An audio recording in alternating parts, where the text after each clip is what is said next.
നമ്മളെ വേണ്ട എന്ന് പറയുന്ന ആരായിരുന്നാലും സഹോദരങ്ങളായിക്കട്ടെ കൂട്ടുകാരായിക്കട്ടെ അപ്പം ഞാൻ അവിടെ വിട്ടു. ബാങ്ക് ബാലൻസും എൻ്റെ കയ്യിലായിരുന്ന കുറച്ചിരുന്ന സ്വർണ്ണവും കാര്യങ്ങളൊക്കെ വിറ്റ് തീർന്നപ്പോഴത്തേക്ക് അവരെല്ലാം അവരുടെ രീതിക്ക് പോയി. പാമ്പിനെ ഒന്നുമില്ല, അവരുടെ അവർക്ക് ഇൻഷുറൻസ് പോലും ഇല്ല. ഗവൺമെന്റ് ഇതുവരെ ഒരിടത്തും ഒന്നും ഉണ്ടായിട്ടില്ല. എന്നാൽ നിങ്ങളൊന്ന് ആലോചിച്ച് നോക്ക്, കാട്ടിനകത്ത് വെച്ച് പാമ്പടിയിട്ട് മരണപ്പെട്ടുള്ള ആ മരണപ്പെടുന്ന ആളിന് 10 ലക്ഷം രൂപയുണ്ട്. ഇവിടെ നാട്ടിൽ വെച്ചൊരു പാവപ്പെട്ടാണ്, ഇന്ത്യയിലെല്ലായിടത്തും പാമ്പടിയിട്ട് മരണപ്പെട്ട എത്ര ലക്ഷം രൂപയാണ്? 1 ലക്ഷം രൂപയായിരുന്നു. ഞാൻ കേരളത്തിലെ വനംവകുപ്പ് മന്ത്രി മുന്നിരുന്ന വനംവകുപ്പ് മന്ത്രിക്ക് പേപ്പർ പ്രസന്റ് ചെയ്തിട്ടുണ്ടായിരുന്നു. അത് 1 വയസ്സ് മുതൽ 20 വയസ്സ് വരെയുള്ള ആൾക്കാർക്കാണെങ്കിൽ 40 ലക്ഷം രൂപ നഷ്ടപരിഹാരം കൊടുക്കണമെന്നും അതിൽ താപ്പോട്ടുള്ളവർക്ക് അതിന് മേപ്പോട്ടുള്ളവർക്കാണെങ്കിൽ 10 ലക്ഷം രൂപ കൊടുക്കണം പറഞ്ഞ് പേപ്പർ പ്രസന്റ് ചെയ്തിട്ടുണ്ടായിരുന്നു. ഒന്നുമില്ല, വെറും 2 ലക്ഷം രൂപ ആക്കിയിട്ടുണ്ട്. 2 ലക്ഷം രൂപ എത്രയെങ്കിൽ അത് കൊടുക്കാതിരിക്കാനാണ് അവർ ശ്രമിക്കുന്നുള്ളത്. കാരണം എന്തെങ്കിലും കാരണം കണ്ടെത്തും. എവിടെ വെച്ച് കഴിച്ചു, എങ്ങനെ കഴിച്ചു. ഇപ്പോൾ എനിക്ക് കിട്ടിക്കഴിഞ്ഞാൽ ഒന്നുമില്ല, എനിക്ക് ഇൻഷുറൻസ് ഇല്ല, LIC ഇല്ല, ഒന്നുമില്ല. കാരണം ഞാൻ അപകടം വിലയ്ക്ക് വാങ്ങിക്കുന്ന ആളായതുകൊണ്ട് ഒരു ഇൻഷുറൻസ് കമ്പനി എനിക്ക് ഇൻഷുറൻസ് തരത്തില്ല. ഒരു മെഡിക്കൽ ക്ലെയിം ഒന്നുമില്ല. ഇപ്പോൾ എൻ്റെ അനിയത്തെ ട്രീറ്റ്മെൻറ്റിൽ ഇരിക്കുന്നു, ഇതുവരെ ഒന്നും എടുക്കാൻ പറ്റിയിട്ടില്ല, അവർക്കും എടുക്കാൻ പറ്റില്ല. സീരിയസ് ആവുമ്പോൾ ഹോസ്പിറ്റലിൽ കൊണ്ടുപോകുന്നു, ഞാൻ അതിൻ്റെ പിറകെ ഓടി കിടക്കുന്നു. അപ്പോൾ ഇതെല്ലാം ഞാൻ ഇതിൽ നിന്ന് കണ്ടെത്തണമെന്നുള്ളതാണ് ഇതുവരെ ഉള്ളത്. ഇന്ന് ഈ നിമിഷം നമ്മൾ സംസാരിച്ചുകൊണ്ടിരിക്കുന്നത് തന്നെ വരെ ഉള്ളത് എല്ലാം ഞാൻ ഈ ഓടി നടന്ന് ഞാൻ ഈ പ്രോഗ്രാമിലൊക്കെ പങ്കെടുത്ത് കിട്ടുന്ന തുച്ഛമായ വരുമാനം കൊണ്ടാണ് ഇതെല്ലാം മെയിൻറ്റെയിൻ ചെയ്യുന്നത്. ഒന്നും കയ്യിൽ നിൽക്കത്തില്ലെന്ന്, ഇനി ഒരു സമയത്ത് ഇതൊന്നും നടക്കത്തില്ല. ഇപ്പോൾ ഞാൻ ആലോചിച്ചിട്ടുണ്ടെന്ന് വെച്ചാൽ പനീതിരെ കിഡ്നി പ്രോബ്ലം വരുന്നതിന് മുന്നേ ഞാൻ ആലോചിച്ചിട്ടുണ്ടെന്നത്, ഞാൻ എൻ്റെ ആരുടെയും ഒരുപാട് എടുത്ത് പറഞ്ഞു, ആർക്കെങ്കിലും കിഡ്നിയുടെ എന്തെങ്കിലും സഹായം വേണ്ടി, സഹായമായിട്ടല്ല കാശിന് എന്തെങ്കിലും കാശിന് കൊടുത്താൽ കിട്ടുമെന്നുണ്ടെങ്കിൽ അതിനോണ്ട് എൻ്റെ പണം ഞാൻ കൊടുക്കാൻ തയ്യാറാണ്. കാരണം വേറെ നിങ്ങൾ എനിക്ക് ഈ ബാധ്യതകൾ ഒഴിവാക്കാൻ വേണ്ടി ഞാനത് മനസ്സിലിങ്ങനെ പ്ലാൻ ഒരുപാട് സംസാരിച്ചിട്ടുണ്ടായിരുന്നു. അപ്പോൾ ഞാനായതുകൊണ്ട് ആരും ഇല്ലെങ്കിൽ ആവുന്നില്ല എന്നുള്ളതാണ്. ഇല്ലെങ്കിൽ ഞാൻ കിട്ടിയത് എൻ്റെ കിഡ്നി കൊടുത്തിട്ട് ആ ഫണ്ട് വാങ്ങി എനിക്ക് എൻ്റെ ബാധ്യതയൊക്കെ ഒഴിവാക്കണമെന്ന് എനിക്കുണ്ട്. അതിനിടയ്ക്കാണ് വെള്ളടി പോലെ അച്ഛൻ്റെ ക്യാൻസർ, അമ്മയുടെ അനിയത്തിയുടെ ഈ അവസ്ഥയൊക്കെ ഉണ്ടാകുന്നത്. അപ്പോൾ ഇങ്ങനെയൊക്കെയാണ് എന്താ പറയുക എൻ്റെ ജീവിതയാത്ര. എന്തെങ്കിലും ആഗ്രഹം ബാക്കിയുണ്ടോ? ഒരാഗ്രഹം ബാക്കി. എനിക്ക് നല്ല ആഗ്രഹങ്ങളുണ്ടായിരുന്നു. ഞാൻ മരിക്കുന്നതിന് മുന്നേ എനിക്ക് നമ്മുടെ കേരളത്തിലൊരു എൻ്റെ അറിവുകളെല്ലാം കൂടെ ശേഖരിച്ചുകൊണ്ടൊരു ബുക്ക് തയ്യാറാക്കുക. അതോടൊപ്പം തന്നെ എൻ്റെ കേരളത്തിലെ ഏതെങ്കിലും ഒരു സർക്കാർ സംവിധാനത്തിൽ ഏതെങ്കിലും ഒരു സംവിധാനം ഉണ്ടായിക്കഴിഞ്ഞാൽ അവിടെ നമ്മുടെ അറിവുകൾ ശേഖരിച്ചുകൊണ്ട് ഒരു പാഠ്യ പദ്ധതി പോലൊരു സംവിധാനം തുടങ്ങണമെന്നൊക്കെ എനിക്ക് ആഗ്രഹം ഉണ്ടായിരുന്നു. പക്ഷേ ഇപ്പം അങ്ങനെയൊന്നും ആഗ്രഹമില്ല. ഇപ്പം ഒന്നുമില്ല. ഇപ്പം ഇനിയുള്ള സമയം കൂടി അങ്ങോട്ട് യാത്ര ചെയ്ത് ഒന്ന് അവസാനിപ്പിക്കാം. എനിക്ക് യാത്ര ചെയ്യാൻ പോലും ആഗ്രഹമില്ല. ഇപ്പം ഞാൻ ചുറ്റിപ്പറ്റി വീട്ടു പരിസരം നിൽക്കണമെന്ന് തന്നെയാണ് ആഗ്രഹം. അപ്പം ഞാൻ ലോഡ്ജിൽ തന്നെയാണ് താമസിക്കുന്നത്. 7 വർഷം ഞാൻ ലോഡ്ജിലാണ് താമസിക്കുന്നത്. അമ്മ അനിയത്തി അവിടെയാണ്. അപ്പം ഞാൻ ആദ്യമേ ഞാൻ ലോഡ്ജിലേക്ക് മാറാൻ കാരണം പാതിരയ്ക്ക് രാത്രി 1 മണിക്ക് 2 മണിക്കൊക്കെയാണ് എനിക്ക് കോൾ വരുന്നത്. അപ്പം ഞാൻ ചിലപ്പോൾ വന്ന് കയറിപ്പോൾ 12 മണിക്ക് വന്ന് കയറിയ ഉടനെ ആയിരിക്കും അടുത്ത് വേറെ കോൾ വരുന്നത്. അപ്പം ഞാൻ എൻ്റെ വീട്ടിൽ നിന്ന് ഇറങ്ങി പോകുമ്പോഴത്തേക്ക് ഡോഗുണ്ട്, അത് വന്ന് ഗേറ്റ് തുറക്കണം, തിരിച്ച് പറഞ്ഞ വണ്ടിയുടെ സൗണ്ട്. അപ്പോൾ അച്ഛൻ പുറത്താണ് വരാന്തയിലാണ് കിടന്നുറങ്ങുന്നത്, പുറത്താണ്. അമ്മ അകത്താണ്, അച്ഛൻ അനിയത്തി അകത്താണ്. അപ്പോൾ ഇവരൊക്കെ ഇവർക്കൊക്കെ ഡിസ്റ്റർബ് ആവേണ്ട, ഇവരെയൊക്കെ ഒന്ന് ശല്യം ആവേണ്ടെന്ന് പറഞ്ഞ് ഞാൻ ലോഡ്ജിലേക്ക് മാറിയാണ്. ഇപ്പോൾ 7 വർഷം കഴിഞ്ഞ് 8ാമത്തെ വർഷം എന്ന് ഞാൻ ലോഡ്ജിൽ തന്നെ സുഖമായിട്ട് താമസിക്കുന്നു. അപ്പോൾ ബാബുചേട്ടാ, ഫാമിലി അല്ലെങ്കിൽ കൂട്ടുകാർ എല്ലായിടത്തും നഷ്ടങ്ങൾ മാത്രമേ ഉണ്ടായിട്ടുള്ളൂ? നഷ്ടപ്പെട്ട് ഞാൻ കരുതിയിട്ടാണ്. ഒന്നും നഷ്ടമല്ല, നമ്മളൊന്നും കൊണ്ടുവന്നില്ല. റിഗ്രറ്റ് ആയിട്ടില്ല? ഒരിക്കലും നമ്മളൊന്നും കൊണ്ടുവന്നിട്ടില്ല ഇങ്ങോട്ട്. നമ്മൾ ഒറ്റയ്ക്കല്ലേ വന്നത്, തിരിച്ചു പോകുന്നത്. ഒരു സങ്കടം തോന്നിയിട്ടില്ല? ഇതൊക്കെ ഞാനൊരു പാമ്പിന്റെ ഫീൽഡ് ചൂസ് ചെയ്തതുകൊണ്ട് എനിക്ക് ഇതെല്ലാം പറ്റി? ഒരിക്കലും അങ്ങനെയൊന്നും ചിന്തിച്ചില്ല. എന്ന് വെച്ചാൽ ഭൂമിയിൽ എല്ലാം ഒരുമിച്ച് ഒരാളിനും കൊണ്ടുപോകാൻ പറ്റില്ല. ഭൂമിയിൽ ഒരാളിനും എല്ലാം ഒരുമിച്ച് ഓടിക്കടക്കിൽ കൊണ്ടുപോകാന്ന് പറഞ്ഞാൽ അത് അസാധ്യമാണ്, ഒരിക്കലും നടക്കാൻ പോകുന്നില്ല. അപ്പം നമുക്ക് എൻ്റെ ഒരു പോളിസി ഉണ്ട്, നമ്മളെ വേണ്ട എന്ന് പറയുന്ന ആരായിരുന്നാലും സഹോദരങ്ങളായിക്കട്ടെ കൂട്ടുകാരായിക്കട്ടെ അപ്പം ഞാൻ അവിടെ വിട്ടു. അപ്പോഴും നമ്മൾ അവരെ വിട്ടുകൊടുക്കുക, പിന്നെ അവരുടെ പിറകെ നമ്മൾ സഞ്ചരിക്കരുത്. കാരണം അതാണ് എൻ്റെ പോളിസി. കാരണം നമ്മളെ ഇഷ്ടപ്പെടാത്ത അല്ലെങ്കിൽ നമ്മൾ കൂട്ടുകാരായിരുന്ന പോലെ എൻ്റെ ഒരുപാട് കൂട്ടുകാർ എനിക്കുണ്ടായിരുന്നു. അപ്പോൾ എൻ്റെ അക്കൗണ്ടിലെ ബാങ്ക് ബാലൻസും എൻ്റെ കയ്യിലായിരുന്ന കുറച്ചിരുന്ന സ്വർണ്ണവും കാര്യങ്ങളൊക്കെ വിറ്റ് തീർന്നപ്പോഴത്തേക്ക് അവരെല്ലാം അവരുടെ രീതിക്ക് പോയി. അപ്പോൾ ഞാൻ അവരൊന്നും പറഞ്ഞു നടന്നിട്ടില്ല. അവരൊക്കെ പോണവരൊന്നും ഞാൻ ആരെയും കൊണ്ടുവന്നിട്ടില്ലല്ലോ. ഞാൻ ഒറ്റയ്ക്കില്ലൊന്നും. വിശാലമായ ഭൂമി ഇങ്ങനെ പറന്ന് കിടക്കുമ്പോൾ എനിക്ക് എവിടെയും കിടക്കാം, എവിടെയും കിടന്ന് ജീവിക്കാം. രാത്രി ഉറങ്ങണമെങ്കിൽ അത് കടത്തുന്നതിനും കിടക്കാം, ഒരു പ്രശ്നം എനിക്കില്ല. അപ്പോൾ അങ്ങനെയൊന്നും ഒരു ടെൻഷനൊന്നും എനിക്കില്ല. അപ്പൊ ഇത്ര വർഷത്തെ എക്സ്പീരിയൻസ് ഉണ്ട്. ഇപ്പൊ ഞാൻ തന്നെ ഇപ്പൊ ഒരു പാമ്പിനെ പെട്ടെന്ന് കണ്ട അല്ലെങ്കിൽ എനിക്ക് കടിയേറ്റു, അപ്പൊ ഞാൻ ആദ്യം ചെയ്യേണ്ട കാര്യം എന്താ? കടി ഏൽക്കാതിരിക്കട്ടെ. ലോകത്തിൽ നമ്മുടെ ഭാരതത്തിൽ ആർക്കും പാമ്പടിയിട്ട് കടി കിട്ടാതിരിക്കട്ടെ എന്ന് പറയുന്നത് ചിന്തിക്കുന്ന ഒരാൾ. കാരണം നമ്മുടെ ഒരുപാട് കുറവുകളുണ്ട്. കാരണം പാമ്പടിയിട്ട് ട്രീറ്റ്മെന്റിന്റെ പ്രശ്നങ്ങൾ ഒത്തിരി ഉണ്ട്. ഇപ്പൊ കടിയേറ്റ് മരണപ്പെടുന്നതിൽ 90% ഒരുപാട് ശതമാനം പിഴവുകളുണ്ട്, മരണപ്പെടുന്നുണ്ട്. അതിലുപരി ഏറ്റവും വലിയ ശത്രു എന്ന് പറയുന്നത് നമ്മുടെ മരുന്നുകളാണ്. മനുഷ്യന്റെ ഏറ്റവും വലിയ ശത്രു മരുന്നുകളാണ്. കാരണം വെച്ചാൽ മരുന്നിന്റെ കാലാവധി തീർന്ന മരുന്നുകൾ പ്രയോഗിക്കുന്നു, പല സ്ഥലത്തും പ്രയോഗിക്കുന്നുണ്ട്. അതുകൊണ്ടൊക്കെയാണ് ഡെത്ത് കൂടുന്നത്. നമ്മുടെ ഒരു പൗഡർ, നമ്മളൊരു ബിസ്ക്കറ്റ് വാങ്ങിയപ്പോൾ അതിന് കാലാവധി ഉണ്ട്, എന്ത് വാങ്ങിയാലും കാലാവധി ഉണ്ട്. പക്ഷേ ഇവിടെ 2 വർഷമാണ് ഒരു ആൻറ്റിവെനത്തിന് കാലാവധി ഉള്ളത്.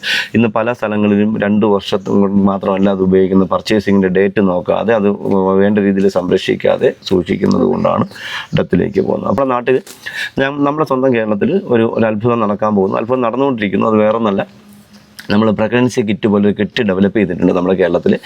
ഡോക്ടർ ദിലീപ്, ഡോക്ടർ എന്നല്ല അന്ന് അദ്ദേഹം ദിലീപ്, ഞാൻ പരിചയപ്പെടുമ്പോൾ ദിലീപ് ഡോക്ടറായിരുന്നു, അദ്ദേഹം സയൻറ്റിസ്റ്റാണ്. സയൻറ്റിസ്റ്റ് ദിലീപും അദ്ദേഹത്തിൻ്റെ ടീം അംഗങ്ങളും കൂടി ചേർന്നുകൊണ്ട് പ്രഗ്നൻസി കിറ്റ് പോലെ കിറ്റ് ഡെവലപ്പ് ചെയ്തിട്ടുണ്ട്. ആ കിറ്റിൻ്റെ ഒരു പ്രത്യേകത എന്ന് പറഞ്ഞാൽ നമുക്ക് ഇന്ന് ഇത് നമ്മുടെ ഈ വീഡിയോ കാണുന്നവർ പ്രത്യേകം ശ്രദ്ധിക്കേണ്ട കാര്യം, കാരണം അത് ഒരു ആർക്കും അറിയാത്തൊരു കാര്യം കൂടിയാണ്. അത് കിറ്റിൻ്റെ പ്രത്യേകത എന്ന് പറഞ്ഞാൽ നമ്മൾ ഈ ഒരു പാമ്പ് കടിയേറ്റ ഒരാളിനെ കടിയേറ്റ് ഹോസ്പിറ്റലിൽ കൊണ്ടുവന്നാൽ ഉടനെ അടുപ്പം നമ്മൾ ബ്ലഡ് പരിശോധിക്കും, രക്തപരിശോധന. അപ്പോൾ ബ്ലഡ് റിപ്പോർട്ട് വരുമ്പോൾ 1 മണിക്കൂർ വൈകും. ഇതെന്ന് പറഞ്ഞാൽ ആ 1 മണിക്കൂർ കഴിയുമ്പോൾ ചിലപ്പോൾ ഇയാൾ ഡെത്തായി പോകും, ചിലപ്പോൾ ഇത് ക്രിട്ടിക്കലാവും. അപ്പോൾ ഇതെന്ന് പറഞ്ഞാൽ കൊണ്ടുവന്ന ഒരാളുടെ ഒരു ഡ്രോപ്പ് ബ്ലഡോ യൂറിനോ കിട്ടിയാൽ അത് ഈ കിറ്റിലേക്ക് അപ്ലൈ ചെയ്താൽ വിത്തിൻ സെക്കൻഡ്സിനിടയിൽ അത് ഏത് പാമ്പാണെന്ന് നമുക്ക് അറിയാൻ പറ്റും. അപ്പോൾ ചേട്ടാ, ഇപ്പം ഞാൻ എല്ലാവരിലും കാണുന്നത് പാമ്പ് എന്ന് പറയുമ്പോൾ പെട്ടെന്ന് ആൾക്കാർ പേടിക്കും. പാമ്പിനെ പേടിക്കേണ്ട ആവശ്യമുണ്ടോ? നമ്മൾ നിങ്ങൾക്കിപ്പോൾ അറിഞ്ഞ, പക്ഷെ ഞാൻ കണ്ടായപ്പോൾ പാമ്പിനെ പെട്ടെന്ന് പേടിക്കേണ്ട ആവശ്യമുണ്ട്, അല്ല രക്ഷപ്പെടാൻ പറ്റുമോ? ഇപ്പം നമുക്ക് ഈ പൂളിൽ ഒരു പാമ്പ്, നമ്മൾ ഇരിക്കുന്ന ഈ പൂളിൽ ഒരു പാമ്പ് കിടക്കുന്നു വെച്ച് നമ്മൾ ഒരു വടി വെച്ച് കൊടുത്താൽ അതങ്ങ് കയറിപ്പോവും, ഒന്നും പേടിക്കും. പാമ്പിനെ പേടിക്കേണ്ട ഒരു ലോകത്ത് വിശ്വസിക്കാൻ പറ്റുന്ന ഒരു സാധനമാണ് പാമ്പ്. പിന്നെ ചവിട്ടിയാൽ മാത്രം കടിക്കുന്നു, ചവിട്ടി കടിയേൽക്കുന്ന നമ്മുടെ കുഴപ്പമാണ്. പാമ്പിന് ഒരിക്കലും ഭയപ്പെടേണ്ടതില്ല, നമ്മളെയാണ് അവർക്ക് പേടി, നമ്മുടെ സാന്നിധ്യം അവർക്ക് പേടിയാണ്. അറിയാലോ, നമ്മൾ നടന്നു ചെരുപ്പിൽ നടന്നു, അല്ലെങ്കിൽ നമ്മൾ ഷൂ ഇല്ലാതെ നടന്നു നമ്മുടെ ഹാർട്ടിൻ്റെ പമ്പിങ്ങിൻ്റെ അതേ വേരിയേഷൻ നമ്മുടെ ശരീരത്തിൽ പോയിന്റ് ചെയ്യുന്നത് ഹാർട്ട്, നെഞ്ച്, കാൽപാദമാണ്. അപ്പം നമ്മുടെ കാൽപാദത്തിൻ്റെ ചൂട് അവന് വളരെ ദൂരം സെൻസ് ചെയ്യാൻ പറ്റും, ഒരു 10 അടി 15 അടി അകലത്ത് നിന്ന് സെൻസ് ചെയ്യാൻ പറ്റും. അപ്പോൾ ഇപ്പം നമ്മുടെ ചൂട് അല്ല ഒരു എലിയുടെ ചൂട്. അപ്പോൾ അവന് പെട്ടെന്ന് വഴി പെട്ടെന്ന് മാളത്തിലേക്കോ അല്ലെങ്കിൽ പൊന്തക്കാട്ടിലേക്കോ അരിഞ്ഞങ്ങ് മാറും. നമ്മൾ ചെന്ന് കടി വാങ്ങാതിരുന്നാൽ മാത്രം മതി. പാമ്പിന് ലോകത്ത് ഭയപ്പെടേണ്ടതില്ല, ഭയപ്പെടേണ്ടത് മനുഷ്യനെ മാത്രമാണ്. കൊറോണ സമയത്ത് ഞാൻ പറഞ്ഞു കൊറോണയുടെ ആൻറ്റിബോഡിയായ സാധനം പാമ്പിൻ്റെ മനസ്സിലുണ്ടെന്നത് ഇപ്പോൾ എന്നെ പരിഹസിച്ചു. ഇപ്പോൾ ആണുങ്ങൾ കണ്ടുപിടിച്ചു. ഞാൻ പറഞ്ഞപ്പോൾ എനിക്ക് വിദ്യാഭ്യാസത്തിൽ എനിക്ക് വിവരമില്ലെന്ന് പറഞ്ഞു. ഞാൻ സാധാരണക്കാരനായതുകൊണ്ട് എനിക്ക് ഇപ്പോൾ ആണുങ്ങൾ കണ്ടുപിടിച്ചു എന്നാലോചിച്ച് നോക്കുന്നത്. അപ്പം എൻ്റെ യാത്രയ്ക്ക് എനിക്ക് കിട്ടുന്ന കടികളിൽ നിന്ന് ഞാൻ പഠിക്കുന്ന പാഠങ്ങളാണ് അനുഭവത്തോടെ. പിന്നെ ഞാൻ ഒരിക്കലും ഒരു കാരണവശാൽ ഈ കൈ മുറിക്കണമെന്ന് പറഞ്ഞു എഴുതിയ കൈയാണ്.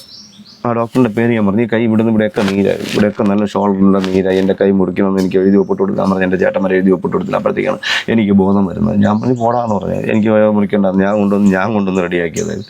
ട്രീറ്റ്മെൻറ്റ് കഴിയുമ്പോൾ എൻ്റെ മുട്ടിൻ്റെ ഇതുവരെ പഴുപ്പുണ്ടായിരുന്നു. ഇതെല്ലാം ഞാൻ തന്നെയാണ് ഓപ്പൺ ചെയ്ത് തുറന്ന് ഇതിൻ്റെ സാധനങ്ങളെല്ലാം എടുത്ത് കളഞ്ഞ് ഇതിനെ ക്ലീൻ ചെയ്തിട്ടാണ് ഞാൻ കൊണ്ട് ഗ്രാഫ്റ്റ് ചെയ്തത്. വേറെ ഹോസ്പിറ്റലിൽ, പ്രൈവറ്റ് ഹോസ്പിറ്റലിൽ ഗ്രാഫ്റ്റ് ചെയ്ത്. ഇതുണ്ട് ഇത് മുറിവ് നിങ്ങൾക്കറിയാം. ഇതെനിക്കൊരു മുറുക്ക കോബ്രയുടെ കൈ കിട്ടിയിട്ട് ഈ വിരൽ പോയ സമയത്ത് ഈ അസ്ഥിയെല്ലാം ഇങ്ങനെ ഡെഡായി നല്ല ബ്ലാക്ക് ആയിരുന്നു. ഇതെല്ലാം ഞാൻ തന്നെ എടുത്ത് ക്ലീൻ ചെയ്ത് ചെത്തി മിനിക്ക് എല്ലാത്തിനും ഞാൻ ക്ലീൻ ചെയ്തിട്ടാണ് ഞാൻ ലോർഡ്സ് ഹോസ്പിറ്റലിൽ പോയിട്ട് അത് ആംബിറ്റ് ചെയ്യുന്നത്. ഈ ഇതിൽ കുറച്ച് തൊലി ഉണ്ടായിരുന്നു, അത് ഞാൻ ക്ലീൻ ചെയ്ത് അതിൽ തന്നെ ഇട്ടു. ബാക്കിയുള്ള എല്ലാം ക്ലീൻ ചെയ്തു. അപ്പോൾ ഞാനത് ക്ലീൻ ഇരുന്നെങ്കിൽ ഞാൻ 2 ദിവസം 3 ദിവസം ഒരിക്കലും ഞാൻ ഹോസ്പിറ്റലിൽ പോയി ട്രീറ്റ്മെൻറ്റ് ഡ്രസ് ചെയ്തുകൊണ്ടിരുന്നെങ്കിൽ ഇത് പഴുപ്പ് ഇങ്ങോട്ട് പറഞ്ഞ് എന്താ സംഭവിക്കും, ഇവിടുന്ന് ഇത് ഇളക്കേണ്ടി വന്നു, ചിലപ്പോൾ ഇവിടുന്ന് മുറിക്കേണ്ടി വരും. ഇത് ഇളക്കേണ്ടി വന്ന ചില സാഹചര്യം വന്നാൽ പിന്നെ ഇങ്ങോട്ട് വരില്ല, ചിലപ്പോൾ പഴുപ്പ്.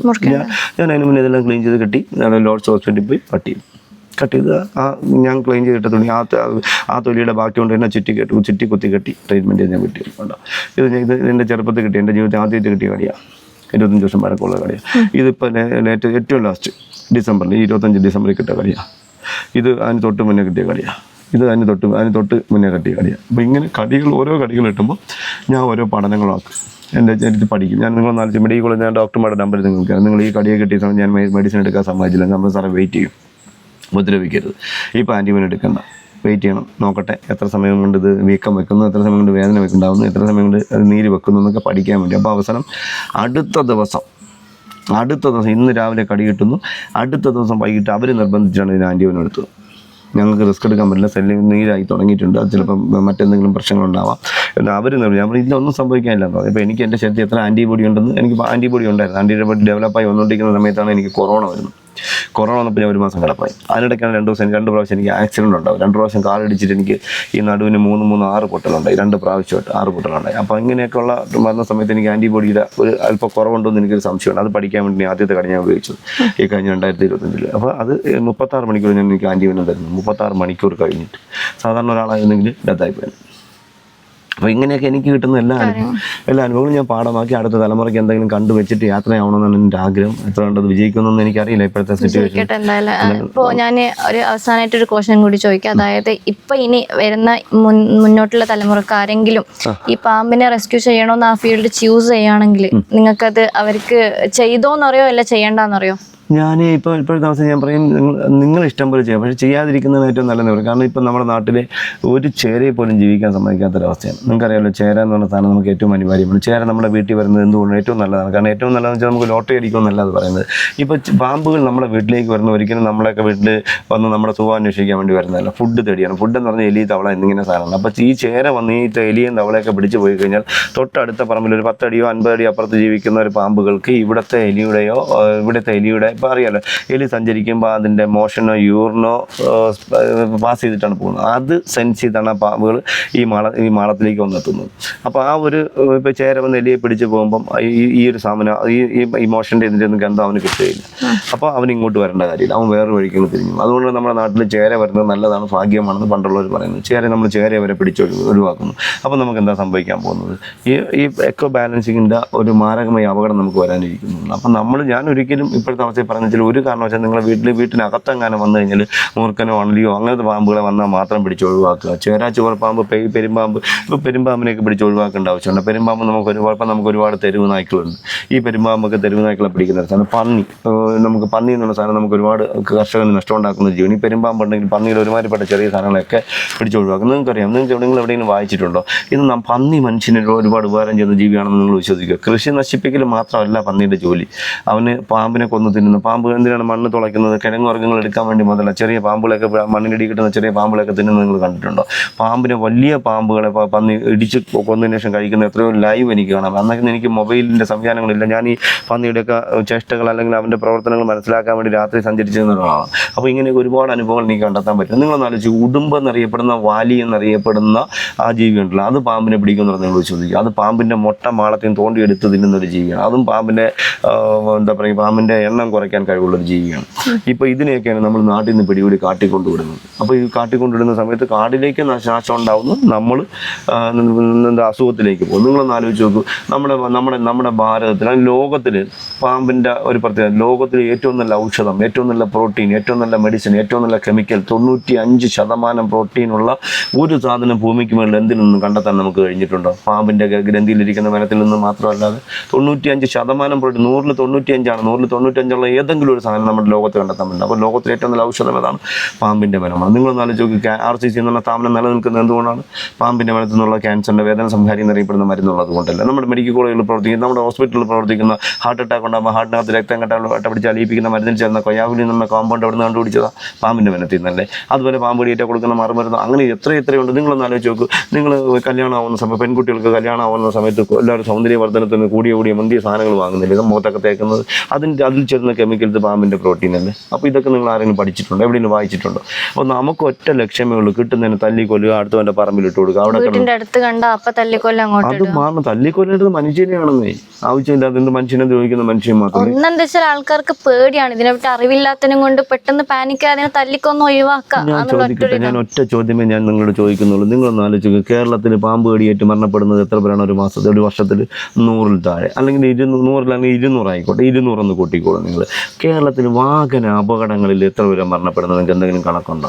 2014-15 കാലഘട്ടത്തിൽ ഞാൻ കണക്കെടുത്ത സമയത്ത് 4236 പേര് മരണപ്പെട്ടു. Sudden death. അത് കഴിഞ്ഞ് അപകടത്തിന് പിന്നെ മാസങ്ങൾ കഴിഞ്ഞ് കിടപ്പായി മരണപ്പെടുന്നവരെ കണക്കില്ല. അപ്പോൾ 5000-ന് മേലുള്ള ആൾക്കാർ മരണപ്പെടുന്നു. അതുകൊണ്ട് ആരും വാഹനം വാങ്ങുന്നില്ലേ?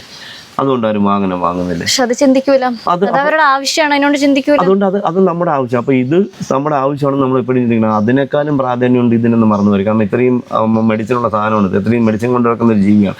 ഇതില്ലാതൊന്നും നമ്മുടെ തലമുറയിലുണ്ടാവാൻ പോകുന്നില്ല എന്നുള്ളത് നമ്മൾ ഓർക്കണം. നിങ്ങളൊന്ന് ആലോചിച്ചു, ഇനി എത്ര മെഡിസിൻ നിന്ന് ഡെവലപ്പ് ചെയ്യാനുണ്ട്? നിങ്ങളൊന്ന് ആലോചിക്കും. നിങ്ങളൊക്കെ നാട്ടിലുള്ള സ്കോർപ്പിയൻ എന്ന് പറയുന്ന തേളിൻ്റെ കുത്തുകൊണ്ട് തേളിനെ കണ്ടാൽ പോലും നിങ്ങൾ അടിച്ചു കൊല്ലുന്നുള്ള. തേളിൻ്റെ വാലിൻ്റെ അഗ്രത്തിലിരിക്കുന്ന കുഞ്ഞു വനത്തിന് എന്ത് പ്രാധാന്യം ഉണ്ടെന്ന് നിങ്ങൾക്കറിയാമോ? നമ്മുടെ ഭാരതത്തിലൊരു റിസർച്ച് നടക്കുകയാണ്. തേളിൻ്റെ വാലിൻ്റെ അഗ്രത്തിലുള്ള വനത്തിൽ നിന്ന് 25 പാരാലിസിസ് ആയി കിടക്കുന്ന വാളിനെ ഉത്തേജിപ്പിക്കാനുള്ള മെഡിസിൻ വികസിപ്പിച്ചുകൊണ്ടിരിക്കുകയാണ്. അത് 50-50 വിജയിച്ചു. അവസാനഘട്ട പരീക്ഷണത്തിലാണ് നടന്നുകൊണ്ടിരിക്കുന്നത്. നമുക്കത് അവിടെ എവിടെയെങ്കിലും നിങ്ങൾ വായിച്ചിട്ടുണ്ടോ? ഇല്ല. നമ്മുടെ ഭാരതത്തിൻ്റെ പ്രത്യേകത എന്താണെന്ന് അറിയുമ്പോൾ, നമ്മുടെ ഹാർട്ട് ഓപ്പൺ സർജറിക്ക് എന്താ പറയുക, തുന്നിക്കെട്ടുന്ന നൂല് കണ്ടുപിടിച്ച, കപ്പയിൽ നിന്ന് നൂല് കണ്ടുപിടിച്ച രാജ്യമാണ് ഭാരതം. നിങ്ങൾ എവിടെയും വായിച്ചിട്ടുണ്ടോ? അപ്പം നമുക്ക് അതൊന്നും അറിയേണ്ട കാര്യമില്ല. നമുക്ക് ഒറ്റ കാര്യം, നമുക്ക് തിന്നുക, കുടിക്കുക, മുന്നോട്ട് പോവുക, അത് മാത്രം. നമുക്ക് മുന്നോട്ട് നിൽക്കുന്ന തടസ്സങ്ങൾ നന്നായിട്ട് നിൽക്കാനും മുന്നിൽ കണ്ട് എന്തായാലും എന്നെ കൊല്ലുക, അല്ലെങ്കിൽ തന്നെ നമ്മുടെ മുന്നിൽ നിൽക്കുന്ന തടസ്സങ്ങളെല്ലാം വെട്ടി നീക്കി മുന്നോട്ട് പോകണമെന്ന് പണ്ട് ചെയ്ത ആൾക്കാർ, അതൊക്കെ മാറണം. അത് മാറണം. നമ്മുടെ മനുഷ്യൻ്റെ ശത്രുവല്ല ഒരു ജീവിയും ശത്രുവല്ല. ഞാൻ ആലോചിക്കട്ടെ, ഞാൻ എവിടെയെല്ലാം സഞ്ചരിച്ചിട്ടുണ്ട്, ഒരു ജീവി എനിക്ക് ശത്രുവായിട്ട് തോന്നില്ല. നമ്മളാണ് അങ്ങോട്ട് ശത്രു. കാരണം അവർ അവസരത്തിലേക്ക് നമ്മൾ കടന്നു ചെല്ലുന്നു. ഇപ്പം നമ്മളൊന്ന് ആലോചിക്കുക, നമ്മൾ കാട്ടിലേക്ക് കയറി, കാട്ടിൽ ജീവിക്കുന്ന ഏറ്റവും ജീവികൾ, പാവങ്ങൾ നാട്ടിലേക്ക് എത്തി. അപ്പോഴും പഴി മുഴുവനും അവർക്കാണ്. നമ്മളെപ്പോഴും നല്ലവരാണ്. നമ്മൾ ചെയ്യുന്ന ഒന്നും തെറ്റല്ല. മനുഷ്യന് മാത്രം ഉള്ളതല്ല ഭൂമി എന്ന് അവർ മനസ്സിലാക്കിയാൽ ഏറ്റവും നല്ലത്. അത് മാത്രമേ എനിക്ക് അവതരത്തിൽ എൻ്റെ പ്രിയപ്പെട്ട ലോക ജനതയോട് എനിക്ക് പറയാനുള്ള കാര്യം. അപ്പോൾ ഇതേപോലുള്ള പരാജയം, അനുഭവം, ഇതേപോലെയുള്ള യാത്രകളിൽ ഇനിയും മുന്നോട്ട് നല്ല നല്ല കാര്യങ്ങൾ മാത്രം ഉണ്ടാവട്ടെ. കാരണം വെച്ചാൽ ഇന്നവരെ നഷ്ടങ്ങൾ മാത്രം ചേട്ടന് ഉണ്ടായിട്ടുള്ളൂ. അപ്പോൾ ഇനി മുന്നോട്ടെങ്കിലും കുറച്ച് സമാധാനത്തോടെ സന്തോഷത്തോടെ ജീവിക്കാൻ പറ്റട്ടെ. സഹോദരിയുടെ അസുഖങ്ങളൊക്കെ മാറട്ടെ. ചേട്ടനും അതുപോലെ തന്നെ ഇനി മുന്നോട്ടെങ്കിലും, ഞാൻ എൻ്റെ ഒരു അഭിപ്രായം പറയുന്നത്, ഇനി മുന്നോട്ടെങ്കിലും ഇനി ഒരു പാമ്പിനെ റെസ്ക്യൂ ചെയ്യാൻ പോകുന്ന സമയത്ത് എനിക്ക് ഇത്ര പൈസ വേണോ എന്ന് പറയുന്നത് നല്ലതാണ്. കാരണം ഒരു വണ്ടിക്കൂലെങ്കിലും മേടിച്ച് പോകണോ. അവരെന്താ വെച്ചാൽ ഇപ്പോൾ 10 രൂപ തന്നാൽ ചേട്ടൻ 10 രൂപ മേടിച്ചിട്ട് വരുമെന്നാണ് പറഞ്ഞത്. ഒരിക്കലും അത് ചെയ്യരുത്. വിളിക്കുന്ന ആൾക്കാർ ശ്രദ്ധിക്കുക. ഞാൻ ഇവിടുന്ന് വണ്ടി ഓടിച്ച് അവിടത്തേക്ക് എത്തണമെങ്കിൽ എനിക്ക് അതിൻ്റെ റിസ്ക്കും അതിൻ്റെതായ പെട്രോൾ ചെലവ് എല്ലാം കാര്യങ്ങളുണ്ട്. അപ്പോൾ അത് അറിഞ്ഞിട്ടെങ്കിലും കൊടുക്കുക. കാരണം എന്താ വെച്ചാൽ നിങ്ങൾ കുറേ കോടിക്കണക്കിന് കൊടുക്കണം, ലക്ഷക്കണക്കിന് കൊടുക്കണമെന്നല്ല, അവർ ചെയ്യുന്ന ജോലിക്കുള്ള ശമ്പളമെങ്കിലും അവർക്ക് കൊടുക്കുക. എല്ലാ പാമ്പ് സംരക്ഷണ ഒരു അവസ്ഥ ഇതാണ്. അതാണ്, അത് മാറണം. കാരണം നമ്മളെ ചിന്താഗതിയെ മാറ്റണ്ട. കാരണം ചേട്ടൻ പറയൂല, ചോദിക്കൂല, പക്ഷെ നമ്മൾ അറിഞ്ഞു കൊടുക്കണം, നമ്മുടെ ഉത്തരവാദിത്തമാണ്. സോ അതുകൊണ്ട് ഇനി മുന്നോട്ടെങ്കിലും വിളിക്കുന്ന ആൾക്കാർ അത് അറിഞ്ഞ് കൊടുക്കുക. അവരെന്താ പാമ്പ് പിടിക്കാറ് വന്ന് പിടിച്ച് പോകുന്നത്, അതിൻ്റെ റിസ്ക് ആരും മനസ്സിലാക്കുന്നത്. നിങ്ങളുടെ വീട്ടിലുള്ള നിങ്ങളുടെ അയൽവക്കത്തുള്ള എല്ലാവരുടെ ജീവന ചേട്ടൻ രക്ഷിക്കുന്നത്. അപ്പം അതറിഞ്ഞ് ഇനി മുന്നോട്ടെങ്കിലും ചെയ്യാന്നുള്ളതാണ്. സന്തോഷം എല്ലാവർക്കും. എല്ലാവരും ഞാൻ പറയുന്നില്ല, കേരളത്തിലുള്ള മുഴുവൻ പാമ്പ് സംരക്ഷണ അവസ്ഥ ഇതിനൊക്കെ എല്ലാ ജോലിക്കും എല്ലാ കാര്യത്തിലും അതിൻ്റെതായ പാമ്പ് സംരക്ഷണയുടെ ജീവിതം എല്ലാവരുടെയും ജീവിതം ഇതാണ്. എല്ലാവരും ഇപ്പോൾ വൈജി മാഷ് ആയിക്കോട്ടെ, ഷംഷുഖ് ആയിക്കോട്ടെ, അല്ലെങ്കിൽ മുജീബ് റഹ്മാൻ ആയിക്കോട്ടെ, മുസ്തഫ ആയിക്കോട്ടെ, എൻ്റെ സുഹൃത്തുക്കളാണ്.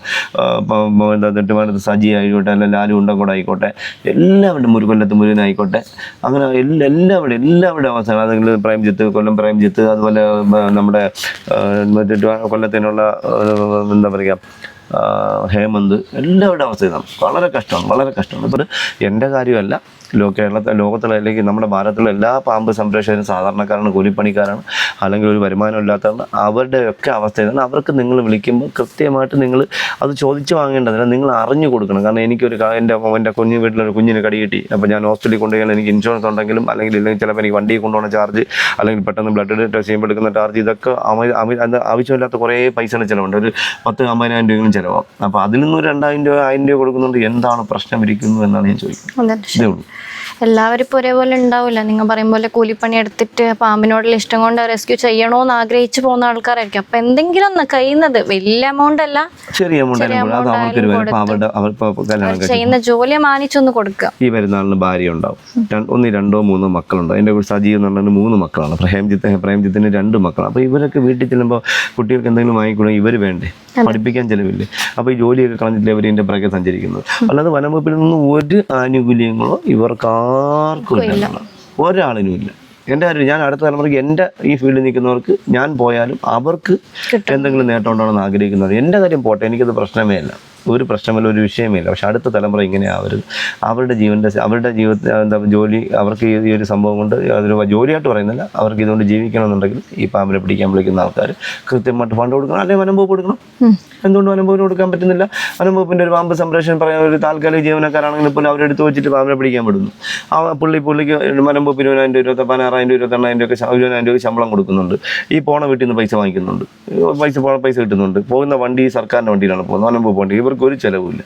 അപ്പോൾ എന്തുകൊണ്ട് ഈ പാവപ്പെട്ട പുറത്ത് നിൽക്കുന്നവർക്ക് കൊടുക്കാൻ പറ്റുന്നില്ല? കൊടുക്കണം എന്നാണ് എനിക്ക് പറയാനുള്ള ഈ അവസരത്തിൽ.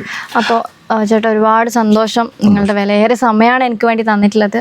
അപ്പോൾ നമ്മളുടെ യൂത്ത് ആയാലും മുന്നിട്ടുള്ള ആൾക്കാരെല്ലാം എല്ലാവരും ഇവരെ ഫോളോ ചെയ്യാൻ ഞാൻ പറയൂല. കാരണം എന്താ വെച്ചാൽ ഒരു ആൾക്കാരനെ കുറേ സഹായിച്ച് കുറേ ചാരിറ്റി കാര്യങ്ങളെല്ലാം ചെയ്ത് പക്ഷേ ഒന്നും നേടിയില്ല. ആ കാര്യം ഒരിക്കലും ആരും ചെയ്യരുത്. കാരണം എന്താ വെച്ചാൽ നമ്മൾ ഇന്ന് ചേട്ടനോട് ഞാൻ ഇപ്പം പറഞ്ഞ കാര്യം പോലെ അതാ, ₹1 നമ്മൾ മേടിക്കണം. കാരണം നമ്മൾ മുന്നോട്ട് ജീവിക്കണം എന്നൊരു പൈസ നമുക്ക് അത്ര ഇമ്പോർട്ടൻ്റ് ആയ കാര്യമാണ്. ഇല്ല എന്നാൽ നമുക്കൊന്നും ചെയ്യാൻ പറ്റില്ല. അപ്പോൾ നിങ്ങൾ ചെയ്ത ജോലിക്കുള്ള ശമ്പളം നിങ്ങൾ മേടിക്കണം. അപ്പോൾ ചേട്ടൻ പറഞ്ഞു പാമ്പിൻ്റെ ഈ ഫീൽഡിലെ ആൾക്കാരായാലും ഇനി മുന്നോട്ടായാലും ചോദിച്ച് വാങ്ങുക തന്നെ ചെയ്യണോ, അറിഞ്ഞു കൊടുക്കുക തന്നെ ചെയ്യണോ വിളിക്കുന്ന ആൾക്കാർ. അപ്പോൾ ചേട്ടൻ്റെ ഫാമിലി സ്റ്റോറി ആയിക്കോട്ടെ, ഈ ഫീൽഡിൽ വന്നതിന് ശേഷം അനുഭവങ്ങളും വിജയങ്ങളൊന്നും ഉണ്ടായിട്ടില്ല, നമ്മൾ കേട്ടിട്ടുണ്ടാവും ഇപ്പം തന്നെ. പരാജയങ്ങൾ മാത്രം ചേട്ടൻ ഉണ്ടായിട്ടുള്ളൂ. അപ്പോൾ ഇതേപോലുള്ള അനുഭവം നിറഞ്ഞ യാത്രകളുടെ സ്റ്റോറി നമുക്ക് ഇനി മുന്നോട്ട് കേൾക്കാം. അപ്പോൾ വീഡിയോ ഇഷ്ടപ്പെട്ടാൽ ലൈക്ക് ചെയ്യുക, നിങ്ങളുടെ അഭിപ്രായങ്ങൾ കമൻസിൽ അറിയിക്കുക, ചാനൽ സബ്സ്ക്രൈബ് ചെയ്യുക. ചേട്ടാ ഒരുപാട് സന്തോഷം, താങ്ക് യു സോ മച്ച്.